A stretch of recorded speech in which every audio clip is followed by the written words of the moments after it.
تو رب کا خوف رکھنا واجب ہے، یہ دل کی عبادت ہے.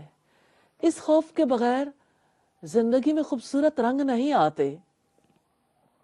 تو اللہ تعالیٰ نے ایمان کی شرطوں میں سے ایک شرط خوف کی بھی رکھی ہے، جیسا کہ سورہ آل عمران کی آیت نمبر 175 میں فرمایا، یقیناً یہ شیطان ہے جو تمہیں اپنے دوستوں سے ڈراتا ہے، پھر تم ان سے نہ ڈرو، مجھ سے ڈرو.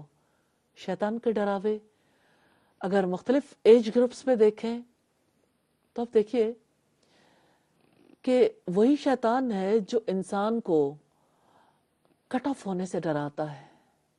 ہیڈ اسکارف لے لیا تو فرینڈز بات نہیں کریں گے، داڑھی کیسے رکھ سکتے ہیں، جئیں گے کیسے، اور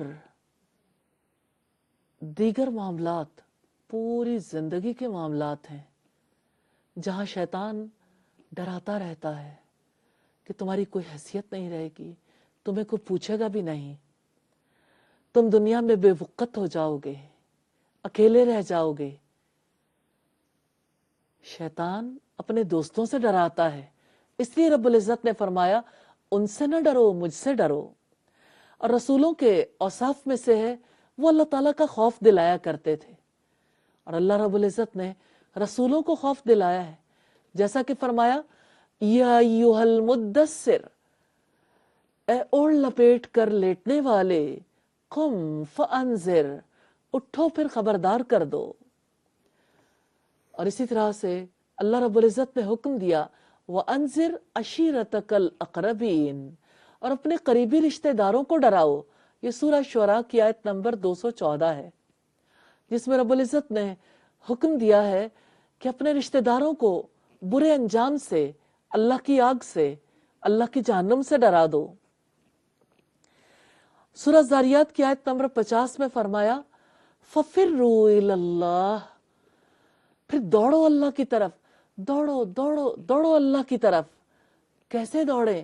انی لکم منہ نذیر مبین، میں تمہارے لیے اس کی طرف سے صاف صاف خبردار کرنے والا ہوں.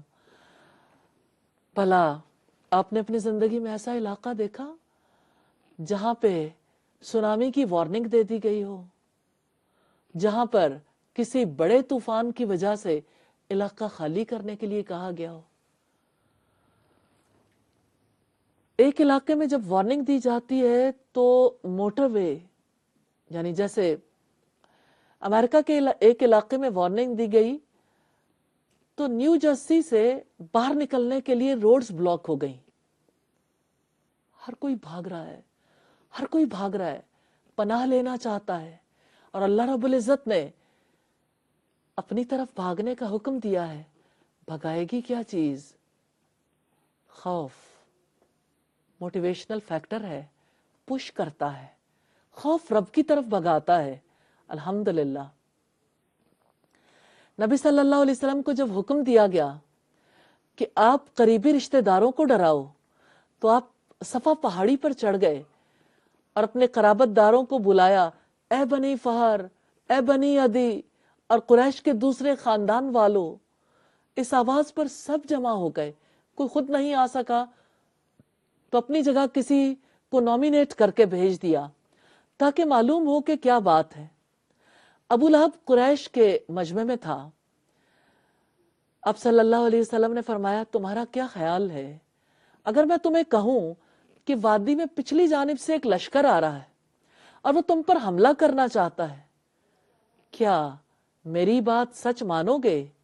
سب نے کہا ہاں، ہم آپ کی تصدیق کرتے ہیں، ہم نے ہمیشہ آپ کو سچائی پایا ہے.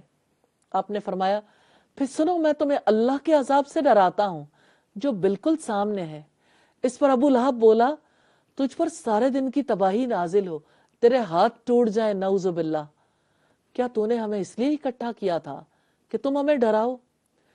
اسی واقعے پر یہ آیت نازل ہوئی تبت یدا ابی لہب وتب، ٹوٹ گئے ہاتھ ابو لہب کے اور وہ نامراد ہوا، برباد ہو گیا، نہ اس کا مال اس کے کام آیا، نہ اس کی کمائی اس کے آڑے آئی.